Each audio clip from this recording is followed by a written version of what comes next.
Good afternoon. Hi, good afternoon. Okay, this side of the room is still sleeping. Did you guys have too big of a lunch? Yes? No? Okay. Good afternoon.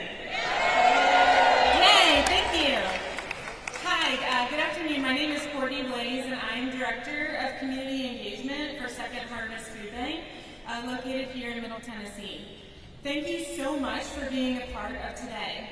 You are among more than 30,000 volunteers across the country who are joining together in unity to pack a record 8.5 million meals for neighbors in need.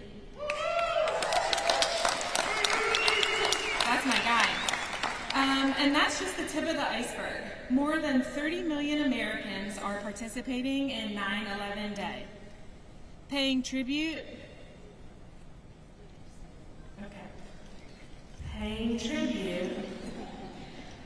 by being a little bit more kind, a little more understanding, and doing good deeds that make a difference. Before we begin packing, we have a couple announcements and, of course, opening our program. Standing next to me is Amy Gray. She's our guest relations manager. Amy is here to make sure that each and every one of you have a wonderful experience. At your assembly table, you each have a designated table captain. Let's hear it for the table captains. Hopefully you feel loved. We love you, table captains. For all of you helping to pack meals today, you are our guests. If you have any issues at all, you want to make sure that your table captain knows. If you run out of supplies, just let them know. If you need a chair, just let them know. Don't have an assigned job or maybe want to switch jobs, what should you do? Just let them know. You can also talk directly to Amy. You'll recognize our volunteer support staff by their Never Forget shirts. Give them a hand. Where are those captains? Are those volunteers? Lastly, in a few days you'll get a survey. Please fill that out. Someone will read that and we'll use that feedback to make this event even more amazing next year. We are here today because 23 years ago, a group of 9/11 family members and friends decided that something good had to come out of tragedy. They decided to take the day back and transform that anniversary into a day where Americans could put aside their differences and join together in unity. That simple idea has grown to become 9/11 Day, America's largest day of giving. Thanks to your participation, we're keeping the promise to never forget. We're also keeping the promise to never forget what we're capable of doing together as Americans and as fellow human beings, so thank you all for being here. And thank you to our partners and sponsors, which include AmeriCorps, Delta Airlines, Reliance, Inc., Tractor Supply Company, and many more. I'm really excited to bring our next guest up to the podium. Please welcome Mayor Freddie O'Connell. Good afternoon, everybody. It is great to see this many people gathered for such an important occasion. I know that as we spend time together here, we're taking the pain of loss and turning it into something beautiful and enduring. And what you heard from Courtney is that this is, across the country, 30,000 volunteers, and it's now the largest day of service in the United States with 30 million Americans participating. So thank you for being some of those people. And I know I woke up with this feeling a little bit more somber, and I'm joined today by Director Chief Swan from our Nashville Fire Department and Office of Emergency Management. But every year, the International Association of Firefighters, Local 140, our local firefighters union, the men and women of the Nashville Fire Department, hold a beautiful 9/11 remembrance ceremony at the Skirmerhorn, where the city set aside a permanent monument. So I joined them today, but I really like that the day also includes that reclamation, that David Payne and Jay Winnick did want something good to come from that loss, and Jay lost his younger brother Glenn, an attorney and volunteer firefighter who was killed while responding at the World Trade Center. And it was a simple idea, taking back the day by turning it into a day of doing good, and that's what we're doing here. So I'm here to personally say thank you to all of you as volunteers. Thank you to Second Harvest Food Bank for being such a key part of this mission and for getting us together, and thank you to Belmont University for hosting. We have so many partners and sponsors who made today possible. And the reason the day started on a somber note is that the Firefighters Remembrance thinks very hard and takes into account how our first responders were affected as a family, and I do want to let Director Chief Swan talk about that. We recognize their sacrifice this morning with the tolling of a bell.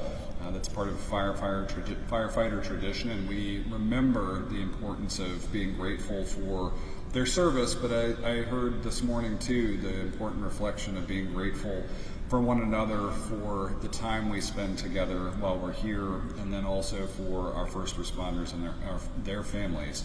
And I think that's why Belmont being a part of this, with those two words that echo still 23 years later, never forget.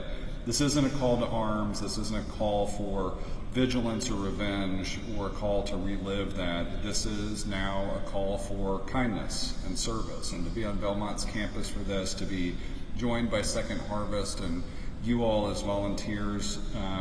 Our reaction is a choice. So thank you for choosing to be a part of this. Thank you for being here today. And thank you for helping our neighbors in need. It's an incredible moment of honor and privilege to be with you, to recognize the fallen in this special way. And I'm honored too to be joined for the second time today in this important process of remembrance and reclamation by Director Chief William Swan from our Office of Emergency Management, Nashville Fire Department. Director Chief Swan. So good afternoon. So before I go anywhere with this brief moment that I have to say something to you, I want to just commend you guys for what you're doing. There's nothing more important than you taking time and moment out of your day to actually contribute to mankind.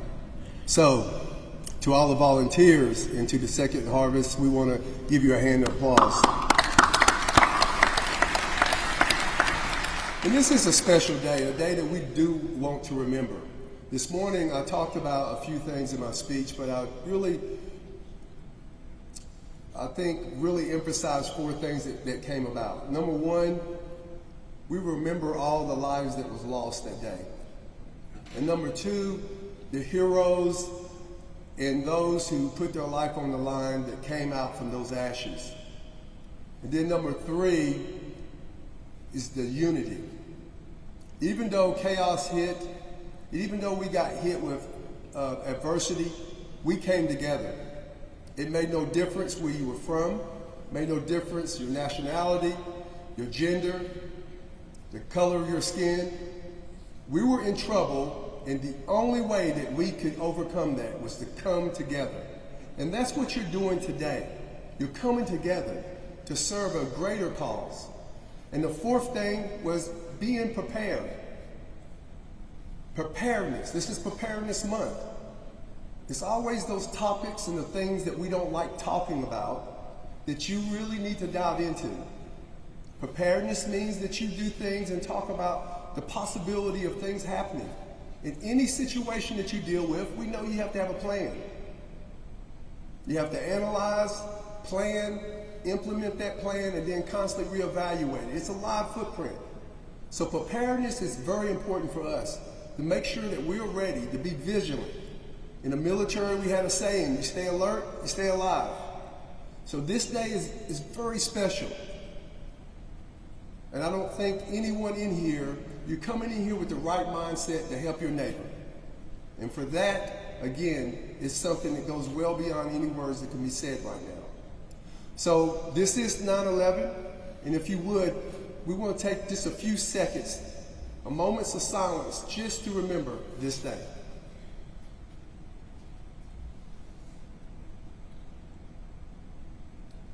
Thank you.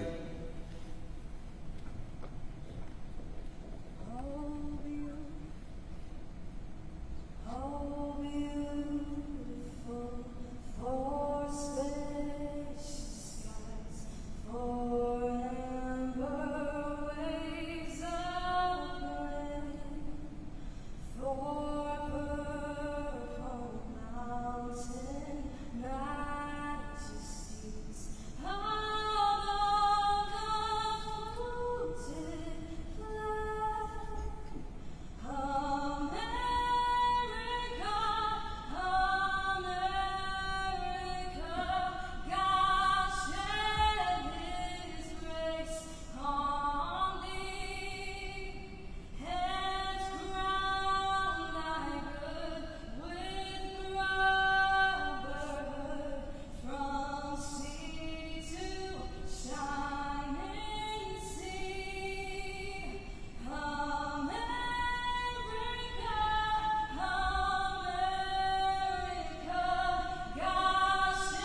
You all ready to pack some bags?